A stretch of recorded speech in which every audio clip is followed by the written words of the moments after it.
Assalamualaikum warahmatullahi wabarakatuh. Shalom. Selamat pagi untuk kita semua. Kami dari kelompok akan mempresentasikan secara Zoom untuk memenuhi tugas kebijakan fiskal dan moneter dari Pak Hamdi.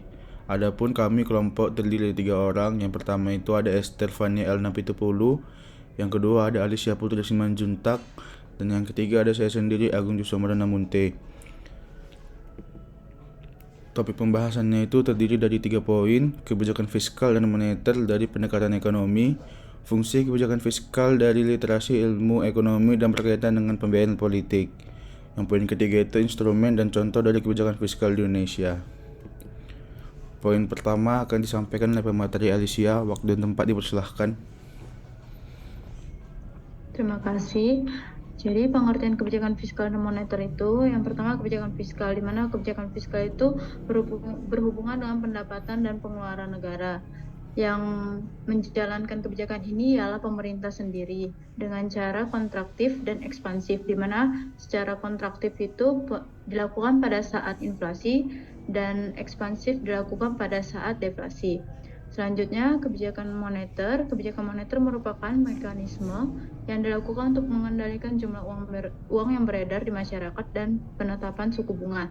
Di mana kebijakan ini yang melakukan ialah Bank Indonesia selaku bank sentral di Indonesia, dan dilakukan dengan 2 cara. Yang pertama kontraktif, di mana dilakukan pada saat inflasi, dan ekspansif dilakukan pada saat deflasi. Selanjutnya, materi akan dilanjutkan oleh Joshua. Baik, terima kasih. Materi selanjutnya yaitu adalah instrumen dan contoh dari kebijakan fiskal di Indonesia.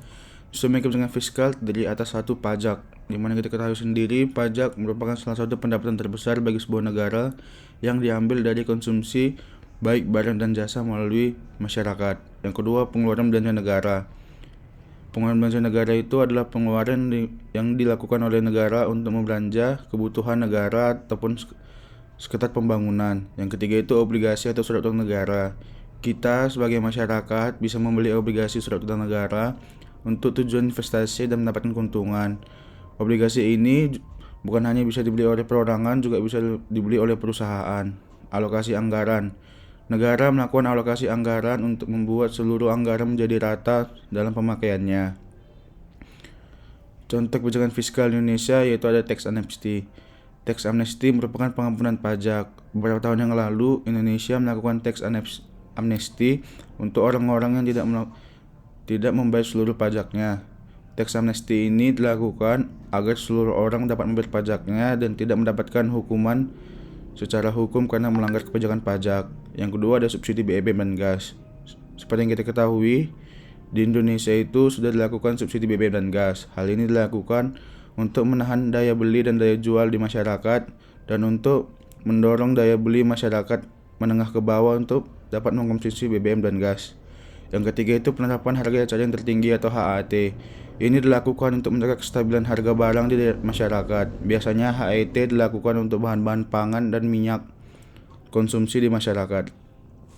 Slide selanjutnya akan dipaparkan oleh Esther Fania.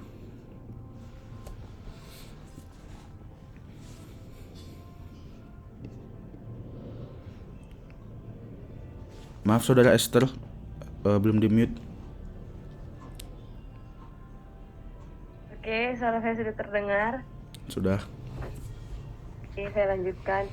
Nah, jadi kebijakan fiskal itu adalah kebijakan yang mengatur penerimaan dan pengeluaran pemerintah. Kebijakan fiskal ini juga memegang peranan penting dalam perekonomian untuk menstabilkan perekonomian pada tingkat yang lebih baik. Nah, itu ada 6 fungsi utama kebijakan fiskal, yang pertama itu fungsi otoritas, fungsi perencanaan, fungsi pengawasan, fungsi alokasi, dan fungsi distribusi dan fungsi stabilisasi.